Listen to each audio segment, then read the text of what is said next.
Meseret Dishmaya, Masechet Menachot, Daf Nun Dalet, nous commençons Daf Nun Gimel Amud Bet, 6 lignes avant la fin de la page, Rabbi Meir Omer, Aseor Bodelem Mitochan ou Machmitzan. Nous avons vu dans la Mishnah une machloket entre Rabbi Meir et Rabbi Yehuda. Comment va-t-on faire fermenter la mincha chametz du Korban Toda, donc les pains chametz du Korban Toda, et les 2 pains de Shavuot qui sont aussi chametz. Pour Rabbi Meir, on va prendre un peu de farine du Isaron, donc de cette mincha, qu'on va mélanger avec de l'eau, on va pétrir avec de l'eau, et ensuite on va le remettre à l'intérieur de cette farine, et c'est ce qui deviendra la levure de cette pâte. Pour Rabbi Yehuda, ceci n'est pas minam moufra, c'est-à-dire la pâte ne va pas bien gonfler, pas bien fermenter. Il vaut mieux apporter un morceau de levure de sa maison et de le mettre, comme nous l'avons vu dans la Mishnah, de le mettre dans le Isaron, dans la mesure, et ensuite on rajoutera de la farine par-dessus pour arriver au Isaron. Mais donc, ce morceau de séor, c'est-à-dire cette pâte qui a été au départ bien pétrie et qui a donc les capacités de faire fermenter le reste, de cette manière, la pâte va bien gonfler. Mais les Chachamim ont dit à Rabbi Yehuda, si c'est ainsi, la mida va être ou chassera ou yetera. Il va y avoir trop de farine ou pas assez de farine. Et la Gemara va nous expliquer, donc Rachid nous avait déjà dit dans la Mishnah, pourquoi il va manquer ou pourquoi il y aura trop. Nous allons revoir ici, maï chassera ou yetera. Que signifie ce que les Chachamim m'ont dit à Rabbi Yehuda, il va y avoir ou chassera ou yetera, ou il va manquer dans le Isaron ou il y en avoir trop. Amar Rafrizda explique, Isat aseor ava. D'après Rabbi Yehuda, on prend de la farine qu'on a pétrie avec de l'eau, qu'on a laissé fermenter, qui va maintenant faire fermenter cette pâte. Si le seor est ava, c'est-à-dire s'il y a peu d'eau, beaucoup de farine, c'est-à-dire que c'est une pâte qui est épaisse, alors nimtzet yetera. Il s'avère donc que la mida de Isaron est yetera, c'est-à-dire il y a plus qu'un Isaron de farine, étant donné que le volume de ce seor n'est évidemment pas le même volume que de la farine qui n'a pas été mélangée avec de l'eau. Lorsqu'on met un Isaron de farine, c'est un Isaron de farine qui n'est pas mouillé. Ce morceau de pâte qui va servir de levure pour le reste, mimanafshar, si il a été pétri, donc avé, c'est-à-dire il n'y a pas beaucoup d'eau, alors nimtzet yetera, c'est-à-dire qu'il y a plus de farine dans ce volume, le volume de ce seor, de cette levure, il y a plus de farine que si il n'y avait pas eu d'eau. C'est-à-dire pour obtenir ce petit morceau de levure, il a fallu en volume plus de farine, puisque la farine mouillée va rétrécir. Lorsqu'il y a peu d'eau, il y a donc beaucoup de farine, et lorsqu'on rajoute un Isaron, lorsqu'on rajoute jusqu'à obtenir la mida d'un Isaron, si en vérité on devait calculer combien il y avait de farine dans ce seor, il y a plus en tout que le Isaron. Donc, yetera midata Isaron. Si raka, s'il y a beaucoup d'eau, peu de farine, alors nimtzet chassera. C'est-à-dire pour obtenir ce que nous avons maintenant de seor, il n'y a pas, par rapport au volume, autant de farine que si la farine n'était pas mouillée. Donc, lorsqu'on va rajouter pour obtenir le seor, en vérité, c'est pourquoi on a obtenu le seor, c'est parce qu'il y a le Isaron, c'est parce qu'on a ici un seor avec beaucoup d'eau. Donc l'eau prend de la place. Et donc la mincha n'est pas de un Isaron. C'est pour cela que les Chachamim disent ce que propose Rabbi Yehuda ne convient pas non plus. La Gemara va poser une question sauf, malgré tout, en fin de compte. Qui kakael le Isaron. Kakael, malgré tout, demande la Gemara, lorsque tu mets d'abord le seor et que tu rajoutes pour obtenir un Isaron, en fin de compte, tu as obtenu un Isaron. Pourquoi doit-on tenir compte de la quantité de farine qu'on a dû mettre pour obtenir ce ce séor, cette levure. Et l'Agma a dit que Rabba et Rav Yosef ont tous les deux d'Amrit Arvayu, le Kemot Shenaïtam Sharinan, parce qu'on doit calculer combien de farine on a utilisé donc, au départ pour obtenir ce séor. Et donc, il peut y avoir ou trop de farine ou pas assez. Velishkol pour tamine, la Gemara propose encore autre chose.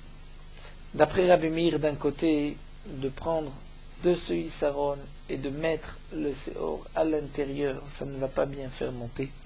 Pour Rabbi Yehuda, de prendre de l'extérieur, nous allons avoir un problème de Chasera Yetera. Alors la Gemara propose pourquoi on ne dirait pas Velishkol pour tamine. On va d'abord mesurer un Issaron.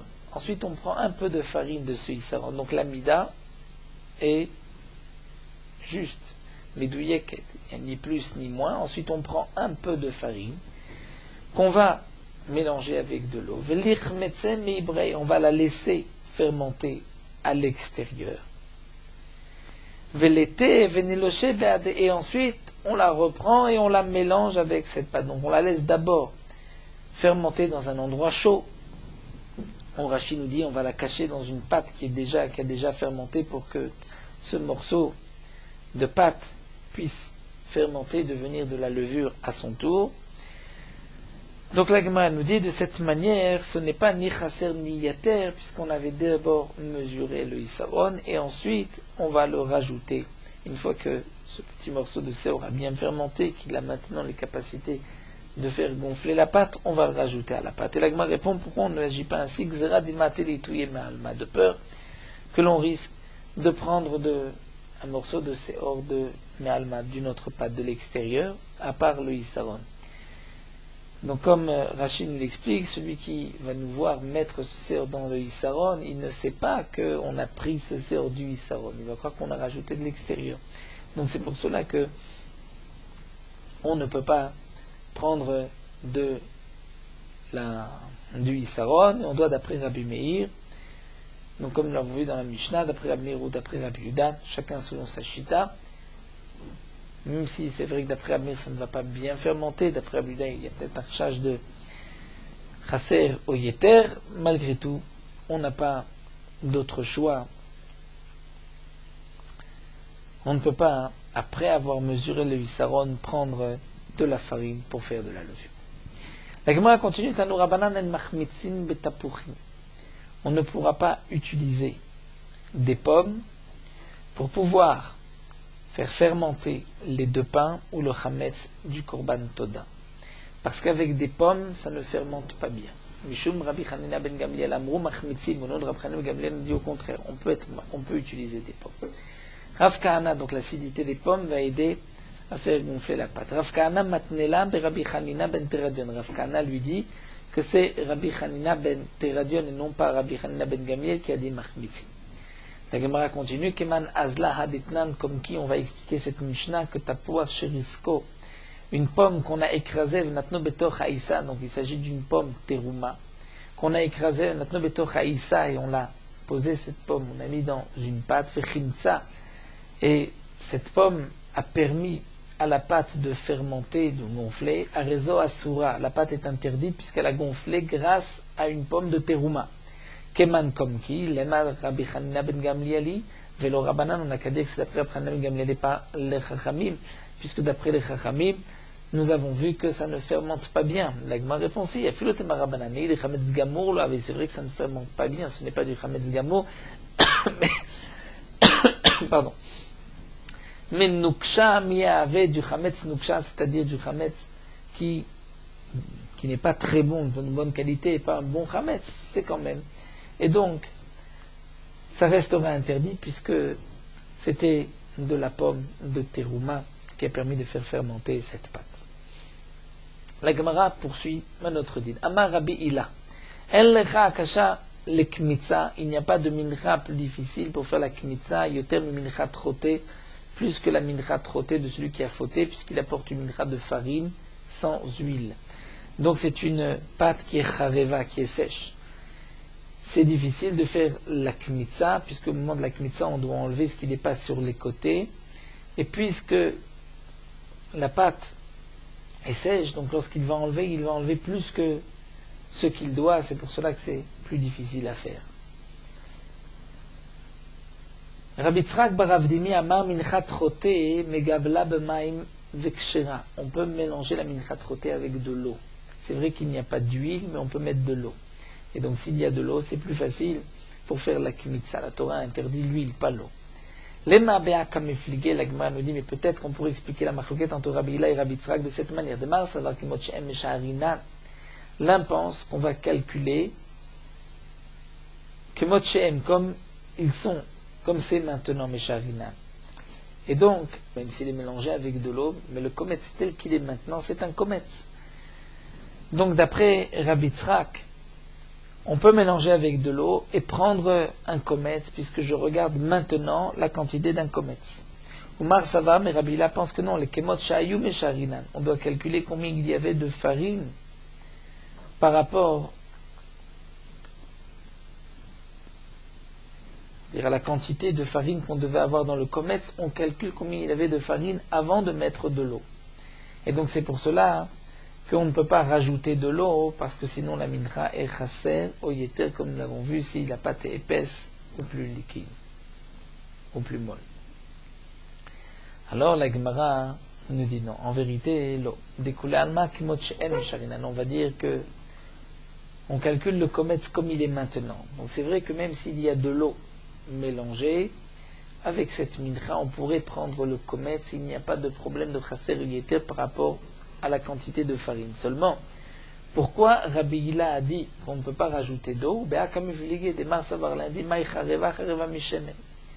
Rabbi Yitzhak nous dit que lorsque la Torah a dit que cette mincha doit être hareva sèche, c'est-à-dire pas d'huile, mais il peut y avoir de l'eau. Marsava, hareva mikol dafra. Rabbi Hila pense que non.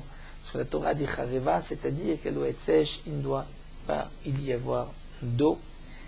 Et donc c'est pour cela qu'on ne peut pas mélanger avec de l'eau.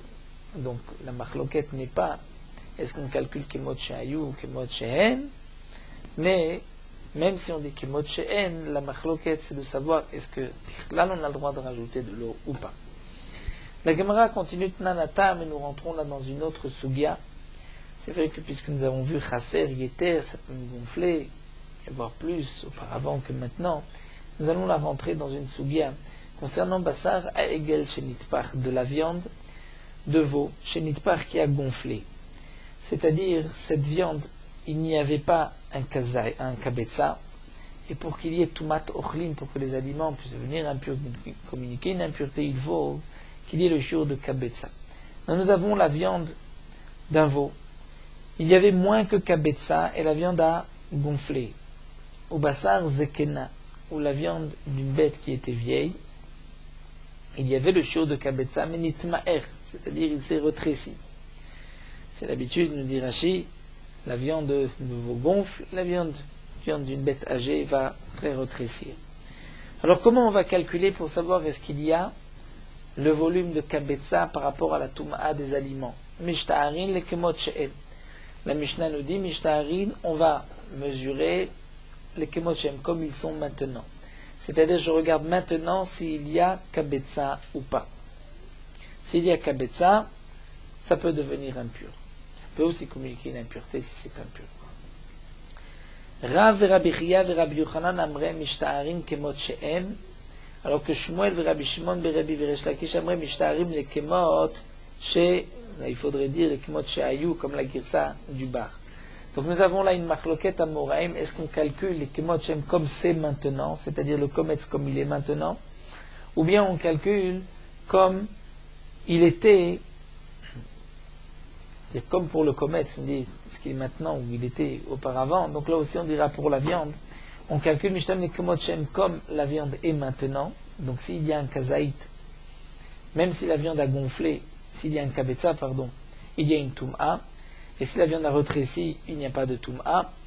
Mais Shmuel, Rabbi Shimon, Rabbi Resh Lakish nous disent qu'on regarde par rapport à la viande au départ, avant qu'elle gonfle ou qu'elle se retrécisse, combien il y avait. Donc c'est une machloket. Est-ce que kemot she'en ou kemot she'ayu? Métivé la Gemara objecte. C'est marqué basar ha'egel shelo haya bo kishiur. De la viande de veau. Il n'y avait pas le shiur de kabetza. Il n'y avait pas le shiur de kabetza, vetafach il a gonflé, ve'amad al kashiur, maintenant il y a le shiur de kabetza. est-ce que ce morceau de viande peut devenir impur comme une impureté? Ta'or leshe'avar. Il est pur par rapport à la touma précédente. S'il y avait une touma, c'est-à-dire avant qu'il gonfle, s'il avait touché une impureté, il reste pur. Mais à partir de maintenant, puisque maintenant il a gonflé, vetame mikan ou leaba, il devient impur à partir de maintenant. Donc nous voyons s'il est tamé mikan ou leaba, c'est qu'on tient compte, non pas comme Resh Lakish nous a dit les kemot she'ayu comme c'était avant, mais on tient compte comme c'est maintenant. Donc une question sur Resh Lakish qui lui a dit on tient compte du volume de la viande avant qu'elle ne gonfle. L'Agma répond Midei Rabbanan. C'est pas une question sur Resh Lakish, ici c'est tamé mikan là-bas seulement Midei Rabbanan. Minatora, c'est vrai que c'est pas tamé, puisqu'on regarde au départ combien il y avait de viande. Yachis, c'est dit Agma et Masefa, voyons voir la Sefa, c'est marqué Verien de Pigoul, Verien de Notar. De même, concernant Pigoul, c'est-à-dire, pensez, nous dit Rashi, expliquer que si ce morceau de viande était Pigoul au Notar, c'est-à-dire s'il provenait d'un korban où il y a eu une marchava de Chutz Lizmano qui a rendu le korban Pigoul, il y a un chiyuv karet, si on le mange, il y a un kazaït. Ou bien si c'est notar, le morceau de viande est resté après le lever du matin. Donc s'il y a un kazaït, il y a un chiyuv karet, donc on dira v'chen pigoul v'chen ben notar, on dira la même chose. Si au départ il n'y avait pas de kazaït et maintenant ça a gonflé, qu'il y a un kazaït, il est chayav karet. Donc nous dit la Gemara, Marta Bishlama d'Oraita, si tu dis que ce qui est marqué tamé, mikan ou là-bas c'est minatora, et donc là aussi, on dira v'chen pigoul v'chen ben notar, il y a un chiyuv karet puisqu'on tient compte de la viande telle qu'elle est maintenant, et maintenant elle a gonflé. Donc il nous dit qu'Apigul Venotar, je comprends pourquoi il y a un din de Pigul Venotar par rapport au din d'Oraita. Et la Yamata de Rabbanan. Mais si tu dis que ce n'est que Midei Rabbanan, c'est-à-dire que Minatora, puisque le morceau avait moins de kazaït, il n'a pas le din de kazaït aujourd'hui, même s'il a gonflé. Alors pourquoi, et que ce n'est que Midei Rabbanan qu'il est tamé, alors Pigul Venotar, Midei Rabbanan, Meika, comment tu peux dire de même pour Pigul Venotar? Est-ce qu'il y a un din de Pigul Venotar pour Midei Rabbanan? Emma Lagma répond oui. On va expliquer Vechen betumat pigoul, Vechen betumat notar. Il s'agit de la touma de pigoul que les Khamim ont décrété. Surtout korban qui est pigoul, les Khamim ont dit si on le touche on est impur. De même un korban qui est notar, si on le touche on est impur. Donc ce n'est qu'une touma Midei Rabbanan. C'est vrai que le din de pigoul, le din de notar est minatora, mais les Khamim ont décrété que si on touche un morceau de viande pigoul au notar, on est tamé. Et donc ce qui est marqué ici, Vechen pigoul, Vechen benotar, c'est par rapport à la touma Midei Rabbanan, puisque maintenant le morceau a gonflé, il y a donc un chiour plus gros qu'auparavant, on tient compte Midei Rabbanan du morceau tel qu'il est maintenant. Mais on maintient que par rapport au dinim de Toum'a de l'aliment, on regarde comment l'aliment était auparavant d'après Resh Lakish. Et la Gemara poursuit, Salkadatar, j'aurais pu croire au Bitumat Pigul et Tumat Notar n'est que Midei Rabbanan, Kulehai Midei Rabbanan lo avud Rabbanan. C'est-à-dire dans une Alacha Midei Rabbanan de Toum'a, peut-être que les Khamim ne vont pas dire que si maintenant le morceau de viande a gonflé, il va être tamé. Kamashmanan que si. Les Khamim vont dire, bien que la Toum'a du Pigoul et du Notar, qui est une Toum'a sur les mains, comme Rashi nous le rapporte, n'est que Midei Rabbanan, les Khamim ont fait une takana, où les Khamim ont dit qu'on regarde comme le morceau est maintenant, et si le morceau a gonflé, alors il y a une impureté. Donc j'aurais pu croire, c'est vrai qu'au départ, que les Khamim ne vont pas décréter une impureté comme Ashmalan, qui vont décréter une impureté même dans ce cas-là.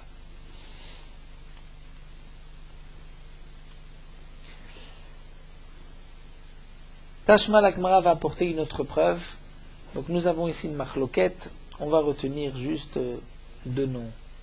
Dans la machloquette, nous voyons qu'il y a Rav, Rabbi Chia et Rabbi Yochanan contre Shmuel, Rabbi Shimon, Rabbi et Resh Lakish. On va garder comme la Gemara, je rapporte la question était sur Resh Lakish, donc on va garder Rabbi Yochanan et Resh Lakish. Nous avons un morceau de viande qui a gonflé. Est-ce qu'on tient compte de son volume maintenant ou du volume qu'il avait auparavant? D'après Rabbi Yochanan, on tient compte du volume qu'il a maintenant, et d'après Resh Lakish, on tient compte du volume qu'il avait auparavant. La Gemara va nous apporter une autre preuve. Tashma, Basar Zekena Shaeboki Shiur, de la viande d'une bête qui était vieille, où il y avait le shiur de Kabetza, Vetsama qu'il a retréci. Pachot Mika Shiur, maintenant il y a moins que le shiur, donc on va dire Vetsama que les Pachot, il est arrivé à moins que le shiur. comme la Girsa du Shita Mikubetset. Alors, Tamel le She'avar, il est impur, le She'avar, par rapport à l'impureté qu'il a pu avoir avant ce morceau de viande, mais il est hors Mikan là-bas à partir de maintenant, puisque maintenant le morceau a retréci. Donc voici que dans cette Mbraïta de Bassar Zekena, on voit qu'on tient compte, puisque le morceau était avant plus gros et que maintenant il a retréci, on tient compte du morceau tel qu'il est maintenant, puisqu'il est hors Mikan ou Le'aba. Donc c'est encore une question sur Resh Lakish. Amar Rabba me répond. Kol echad mikara avebe ve'ashtal ledba. Rabba dit, si au départ il y avait le shiur, au départ c'était kabetza, et maintenant ledbe, ça a retréci. Ha ledbe, puisqu'il n'y a pas maintenant, il n'y a pas de issur. Vechol echad mikara. Et dans le cas où auparavant le avebe il n'y avait pas le shiur, ve'ashta avebe, maintenant il y a le shiur, alors midé Rabbanan, on tient compte du shiur tel qu'il est maintenant, puisqu'il y a le shiur, mais pas Minatora. Qui pligué, et la Gemara nous explique d'après Rabba, quand est-ce qu'il y a une marloquette entre Rabbi Yochanan et Resh Lakish, Kegon Shayabok Shiur. Il y avait au départ le shiur, Vetsama qu'il a retrési, Vechazar, Vetafar, et ensuite il a gonflé, il a retrouvé son shiur du départ. Demar Savar l'impensif dichouy beisoura, il y a un dichouy, c'est-à-dire puisque à un moment le morceau a retréci et il n'y avait plus de issour, alors ce issour disparaît à jamais. Ou Savar dichouy beisoura, non, lorsque le morceau reprend sa forme initiale, il retrouve son issour, son interdiction. Et donc ainsi la Gemara explique la marloquette entre Rabbi Yochanan et Resh Lakish, et on répondra ainsi à la dernière question qui était de la Gemara où on voyait qu'on tient compte du morceau tel qu'il est maintenant. Et Rashi nous explique que donc d'après l'explication de la Gemara ou la Machloket, c'est lorsqu'il y avait le shiur, ça a retréci, ça a gonflé, donc il faudra dire que ce qui est marqué Basara Egel Shenitpar, c'est-à-dire qu'il a gonflé après avoir retréci. Et ce qui est marqué Basar Zekena Shenitmaet, c'est pendant la période intermédiaire où le morceau a retréci. Et donc maintenant, il a retrouvé sa taille initiale. Donc là, on va dire, puisqu'au départ, il y avait le shiur et qu'il y avait un chiyuv minatora, donc on ne va pas dire au moment où ça a retréci que le issour disparaît, et que c'est comme s'il n'y avait pas de issour depuis le départ. Et donc, on tient compte du morceau maintenant. Mais Rabbi Shimon et Rabbi Shlakish pensent que yesh dichouy bisouri, puisque pendant un moment, il n'avait pas le volume, donc il n'y a plus sur cet aliment de Tum'a de Horaïta, ce ne sera que dorénavant Midé Rabbanan. La Gemara objecte, mais est-ce qu'on peut dire qu'il y a un mandamar, qu'il y a des rouilles? Est-ce qu'on peut dire que Resh Lakish pense que des rouilles bisurim si à un moment il n'y avait pas le volume? Donc le issour disparaît à jamais. Ve'atnan, pourtant nous avons une Mishnah. Kabetza ochlim, shinicha b'chama. Un morceau, un aliment qui a le volume de kabetza, d'un œuf, et qui donc peut être impur, comme il y a une impureté s'il est impur. Shinicha b'chama, on l'a laissé au soleil, venitma'atu, et il a retréci, il a diminué. Rien kazaït minamet, de même si c'est le kazaït d'un mort, c'est-à-dire de la chair humaine, ou bien kazaït minanevela d'une bête morte, ou kadasha minasheretz, le volume d'une lentille, d'un sheretz, d'un reptile, ve kazaït, ou un kazaït d'un pigoul, d'un korban qui était pigoul, ou kazaït de nota, d'un korban qui est nota, qu'on a laissé après le lever du matin, ve kazaït relève, ou un kazaït de graisse, théorie, donc même si le morceau a retréci, et qu'auparavant il y avait le shiur, mais maintenant puisqu'il a retréci, théorim c'est taor. Et il n'y a pas de chiyuv karet à cause de pigul notar et chelev. Si ensuite inichan bikshamim, on a remis les morceaux à la pluie, donc ces morceaux qui avaient retréci, vetafrou, ils vont maintenant grossir, donc le morceau retrouve sa taille initiale, tmeim, là il y a une tum'a, il y a un chiyuv de pigul notar chelev si on le consomme. Donc nous voyons ici que pendant un moment, le morceau a retréci, a perdu son statut. Lorsqu'il retrouve ensuite sa taille, il retrouve son interdiction. Donc il n'y a pas de dichouille. C'est une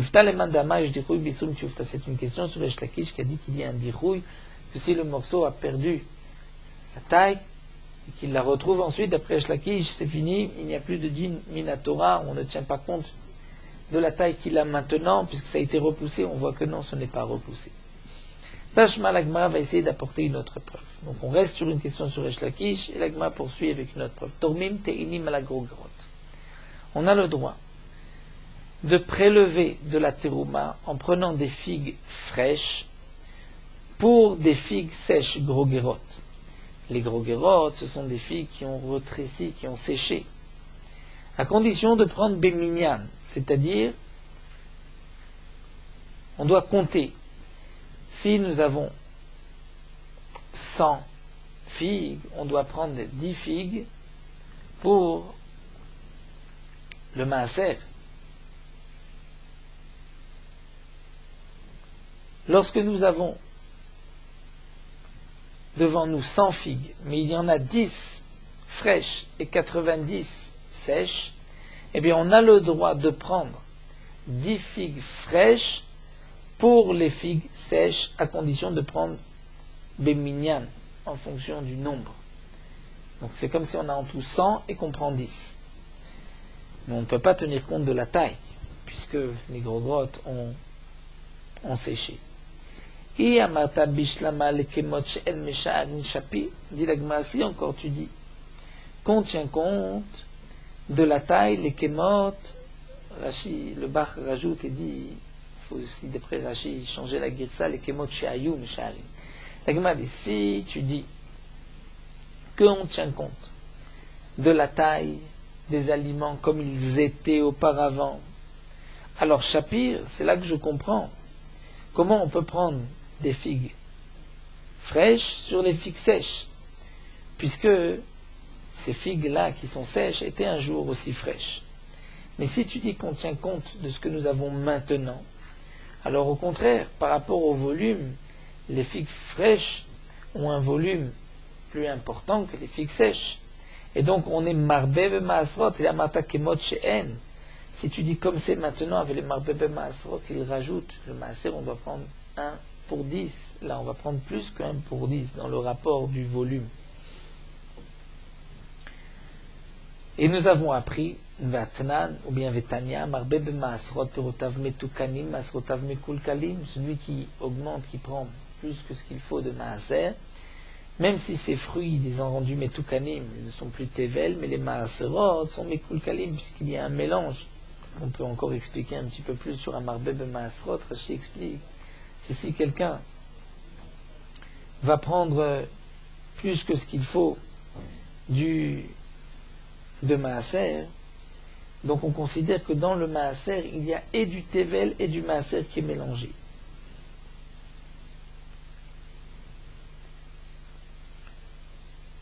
Non, le cas, Rashi nous dit, de quelqu'un qui a pris, il avait 5 cabines devant lui, il a pris 1 pour le maaser, il a laissé 4 roulis.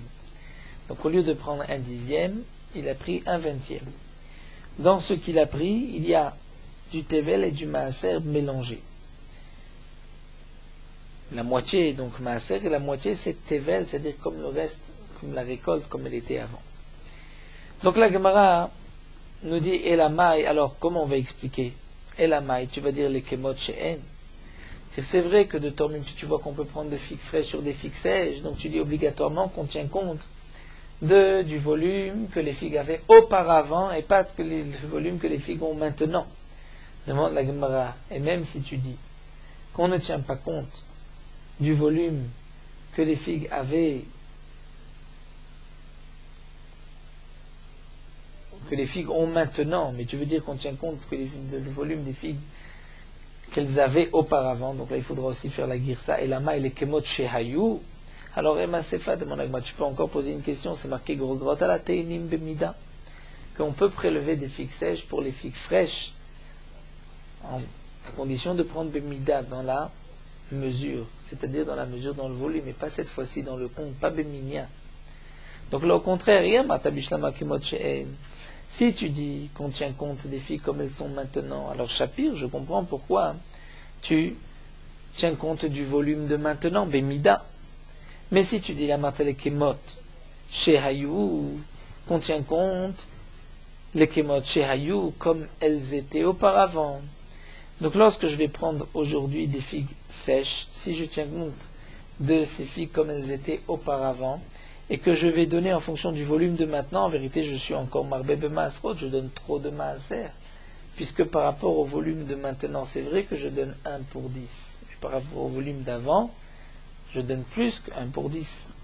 Et là, alors la Gemara nous dit, tu ne peux rien prouver de là. Et la Achab et Trouma Gdola, ce qu'il y a ici, il s'agit de la Trouma Gedola et non pas de Troumat Maaser ou du Maaser qui est de 1/10. La Trouma Gedola, nous dit Rashi, la Torah ne nous a pas donné de shiur. On peut prendre un tout petit peu Minatora. Les Chachamim m'ont dit, celui qui a bon cœur donnera un 40e. Le moyen c'est un 50e. Et celui qui est Ain Ra'a, un 60e. Donc ici, il s'agit de Trouma Gdola, Skinan Veresha, on parle Be'en Yafé, de celui qui veut donner de bon cœur. Vesefa Be'en Yafé, mais la Sefa aussi Be'en Yafé. Veresha Be'en Yafé, Vesefa Be'en Yafé. C'est-à-dire, comme nous explique Rashi, s'il s'agit maintenant de Trouma Gdola, donc lorsqu'on va prendre dans la Recha des figues fraîches pour les figues sèches, Be'minyan, c'est qu'on en prend. On en prend maintenant, on ne va prendre pas 1/10, il n'y a plus de 1/10. Minatora, on peut prendre plus, moins, il n'y a pas de shiur. Donc quand je prends des figues fraîches, béminianes, c'est-à-dire, je vais prendre 2% pour bénonite, à ce moment-là, c'est plus que 2%, puisque par rapport au volume, j'en prends beaucoup plus. Dans la Sefa, où c'est marqué que celui qui vient prendre gros guérette pour les ténim, des figues sèches pour les ténim, s'il tient compte du volume, alors c'est vrai qu'il va donner plus de figues dans le nombre que si les figues avaient été fraîches. Alors la Gemara termine, il nous dit, Yachi, c'est ainsi et ma sefa. Comment vas-tu comprendre la fin de la Mishnah? C'est marqué Amar Ablazar Rabbi Yossi. Abba yenotel eser grogorot shebemikzoa al tishim shebekalkala. Mon père prenait 10 figues sèches shebemikzoa qui se trouvaient dans le cli où on mettait, on laissait les figues, on faisait des pains de figues, des figues sèches. Donc Ablazar Rabbi Yossi vient, comme nous explique Rashi, il vient être cholek, il nous dit que même lorsqu'on prend grogorot, on peut prendre grogorot à la ténim, mais il faut prendre Beminyan le compte. Parce que lui pense qu'on tient compte comme c'était auparavant. Donc, Kemot Sheayu, il faut prendre en fonction du minyan, et non pas en fonction du volume de maintenant, puisque les filles que je veux prendre comme maaser ont rétréci. Et donc il rapporte Rabbi Yossi que son père prenait 10 grogorot, 10 figues sèches qui se trouvaient Bemikzoa dans le Kéli, où on les avait laissées là-bas, une fois les figues sèches, sur Tishim Shebekalkala, sur 90 du panier qui était fraîche. Et donc nous dit la Gemara, si tu dis Trouma Gedola, si tu dis qu'il s'agit de Trouma Gedola, alors Esser m'a invité, pourquoi il donnait 10 pour 90? C'est 1/10, il aurait dû donner juste 2%. Un 50e, pas 1/10. Donc tu vois, de la suite de Rabbi Yossi, que la Mérita, on ne parle pas de Trouma Gdola. Et là, on reprend Troumat Maaser Askinan. On parle de la Troumat Maaser, donc de 1 pour 10. Vaba Elazar Ben Gomelou. Seulement l'Agma va répondre qu'ici, le Tana de cette Mishnah, c'est Abba Elazar Ben Gomel qui dit, et Tanya, Abba Elazar Ben Gomel. Abba Elazar Ben Gomel nous dit, Omer Venershav Lachem Troumatechem. Puisque c'est marqué au pluriel, elle vous saura compter vos troumot. Bishte troumot akatom daber, la Torah nous parle de 2 troumot dans ce passouk. Achat trouma gdola, vachat troumat maaser. Une trouma, c'est la trouma gdola, donc on prend au départ trouma gdola, ensuite on prenait le maaser qu'on donnait au Lévi, et le Lévi devait prélever troumat maaser. Donc là, maaser, c'est 1/10. La troumat maaser, c'est 1/10 de ce 1/10. Et la trouma gdola, c'est au départ, c'est Minatora, il n'y a pas de chiour, et les Chachamim ont dit 1/50, donc 2%. Et donc nous dit Abba Elazar Ben Gomel, Keshem Trouma Gdola Nitelet Beomed ou Bemarshava. De la même manière que la Trouma Gdola, on peut prendre à peu près Beomed évalué ou Bemarshava, et même si on ne prélève pas, on pense tel endroit sera la Trouma pour le reste, car de même Troumat Maaser Nitelet Beomed ou Bemarshava. La Troumat Maaser, on pourra la prendre aussi Beomed ou Marshava. C'est-à-dire évaluer à peu près, ou Bemarshava, et une marshava en regardant dans un côté sans prélever. Et on continue. Et puisqu'on apprend de là-bas, Matrumak Gdola be'en yafé, Aftrumat Maser be'en yafé. De la même manière que Trumak Gdola, on peut donner be'en yafé, on peut donner plus, Trumat Maser, on peut donner aussi plus. Et donc ainsi la Gemara va nous expliquer que cette Mishnah, cette Braïta, cette Tosefta qui n'est pas, on est obligé d'expliquer même de Trumat Maaser. Et Rabbi Lazar et Rabbi Yossé qui disaient mon père donnait Eser Gurot Shmitzo al Tishim Shibekalkala. Il s'agit de Trumat Maaser, et par rapport à ce que nous avons vu plus haut, il n'y a pas de question de Marbeb et Maasrot. Pourquoi? Parce qu'on peut rajouter. Mais alors la Gemara termine, dit Oumina, mais malgré tout de là-bas, de Rabbi Lazar, mais Rabbi Yossé, tu peux poser une question. Pourquoi?